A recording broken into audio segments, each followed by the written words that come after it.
भारत सरकार क्या ना मुझे लगता है गलत होगा।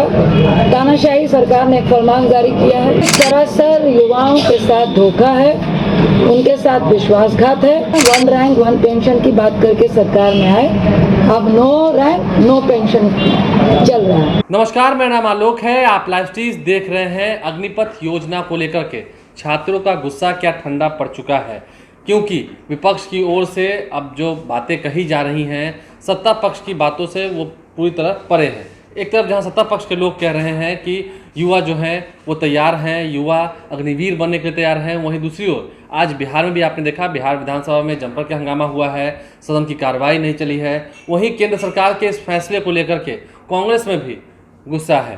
कांग्रेस की सांसद रंजीत रंजन आज सुपौल में थी। सुपौल में प्रेस कॉन्फ्रेंस करते हुए उन्होंने साफ साफ कहा है कि युवाओं में जो आक्रोश है, युवाओं को एक तरफ जहां बेरोजगारी की आग में झोंका जा रहा है, केंद्र सरकार ने वादा बहुत कुछ किया था लेकिन कितना दिया है ये युवा जानते हैं। वहीं अग्निपथ योजना को लेकर भी उन्होंने अपनी बातों को रखा है। क्या कुछ वो कह रहे हैं, जरा सुनिए। तारीख है लगातार 20 तारीख से अग्निपथ स्कीम के खिलाफ जो भारत सरकार क्या ना मुझे लगता है गलत होगा। तानाशाही सरकार ने एक फरमान जारी किया है और सब लोग उनके जो भक्त हैं मिलकर उसको सही करने की कोशिश करें, जिसमें सरासर युवाओं के साथ धोखा है, उनके साथ विश्वासघात है। ये वही लोग हैं 1 रैंक 1 पेंशन की बात करके सरकार में आए, अब 9 रैंक 9 पेंशन चल रहा है। 16 करोड़ युवाओं को नौकरी देनी थी। 8 साल के बाद पकौड़े से घूम कर आते आते आज संविदा पे सेना में ठेकेदारी की नौकरी का सपना दिखा रही है उनको, जो 3-3 साल से परमानेंट स्थायी जॉब के लिए ट्रेनिंग कर रहे थे, तैयारी कर रहे थे। आज आपने उनका सपना भी तोड़ दिया। अब बदले में आप कह रहे हैं 4 साल की नौकरी कर लो, जिसमें 6 महीने आपकी ट्रेनिंग है, जबकि एक सेना का सिपाही तैयार होने में लगभग 7 साल लगते हैं। ये उन्होंने खुद ही बता दिया ये किस चीज़ की तैयारी कर रहे हैं। उनके मंत्री ने कहा कि 4 साल के बाद जब सेना का सिपाही अग्निपथ रिटायर होगा तो वो भाजपा कार्यालय में आकर सिक्योरिटी गार्ड की ड्यूटी देगा। ये सेना का बहुत बड़ा अपमान है और इवन हमारे पूरे वर्ल्ड में वर्ल्ड क्लास सेना जो सबसे बेहतर सेना है वो इंडिया की कहलाती है। उस पे एक बहुत बड़ा घात है, उस पे प्रहार है।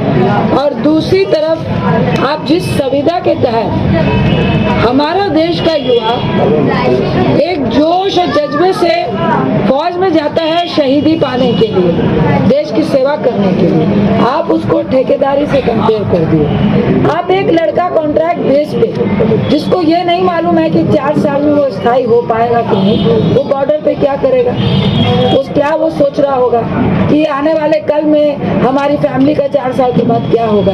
आप बोल रहे हैं 8वीं और 10वीं के जो युवा है वो भी इस नौकरी को पा सकते हैं। 22 से 23 साल के युवा पा सकते हैं। 4 साल की नौकरी में पढ़ाई से भी गया, शिक्षा से भी गया, नौकरी से भी गया और शादी से पहले ही आप उसको रिटायर कर दिए और उसके पास पैसा कमाने के लिए बचा क्या?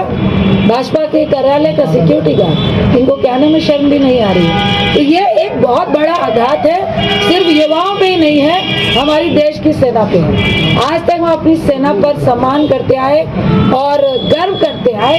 आज उस सेना को जिस तरह से आप कमजोर करने की कोशिश कर रहे हैं वो बहुत घातक है। आप कह रहे हैं हमारे पास बजट नहीं है। आप एनपीए में नीरव मोदी, विजय माल्या, कई कॉर्पोरेट को आपने लाखों करोड़ों का एनपीए घोटाला करने दिया और विदेश भेज दिया। और आज आप क्यों नहीं रक्षा का बजट बढ़ा रहे हैं? आप कह रहे हैं 4 साल जो युवा इसमें नौकरी करेगा उसको ना पेंशन दी जाएगी, ना उसका कोई अलाउंस होगा। आपके 11 लाख के लिए वो 4 साल अपना पूरा भविष्य खराब करने के लिए बैठ जाए। उसके बाद क्या करेगी भाजपा सरकार? पकड़े दिलवाने का काम करेगी। खर्च युवा बता रहा है और आप कह रहे हैं आपके मंत्री की 11 लाख लेके अपनी दुकान खोलो। दूसरी तरफ डोभाल 38 साल नौकरी के बाद, 17 साल रिटायरमेंट के बाद सरकार की नौकरी कर रहा है। शर्म नहीं आ रही है? आपने युवाओं को कह रहे हो कि 4 साल आपके लिए काफी है। तो इन सब मुद्दों पे हम लोग कांग्रेस अडिग है कि अग्निपथ वापस हो। हम लोग इसमें संशोधन नहीं चाहते हैं। जिस तरह से किसान बिल, नोटबंदी, जीएसटी, आप आपने पूरे देश का बंटाधार किया, बर्बाद किया है। ये पूरी सेना को कमजोर करेगी। कांग्रेस अडिग है और लगातार धरने और प्रदर्शन हम लोग सीक्वेंस वाइज करेंगे और जब तक ये बिल वापस नहीं होता है कांग्रेस लगातार युवाओं के साथ खड़ी है और अग्निपथ के विरोध में खड़ी है। तो आपने सुना कांग्रेस की सांसद रंजीत रंजन ने क्या कुछ कहा है। अब देखना यह है कि आने वाले समय में जैसे जैसे वक्त गुजरेगा केंद्र सरकार अपने इस फैसले पर पहले ही कह चुका है कि हम इस फैसले को वापस नहीं ले जा रहे हैं। वहीं कांग्रेस और तमाम जितनी विपक्षी पार्टियां हैं वो इस मुद्दे को पकड़ी हुई हैं। युवा क्या और आक्रोशित होंगे या युवाओं का गुस्सा ठंडा हो पाएगा? सरकार की कह सके तो तमाम जितनी योजनाएं चलाई जा रही हैं या सरकार की ओर से जो पारदर्शिता रखी जा रही है, अब उनके तमाम जितने एमपीज़ हैं, एमएलए हैं, वो गांव-गांव में जाकर अग्निपथ योजना को लेकर के अपनी बातों को रख रहे हैं। क्या उसका असर पड़ेगा, ये देखना होगा। हमारे चैनल को सब्सक्राइब कर लें, साथ साथ फेसबुक पेज भी लाइक करें। धन्यवाद।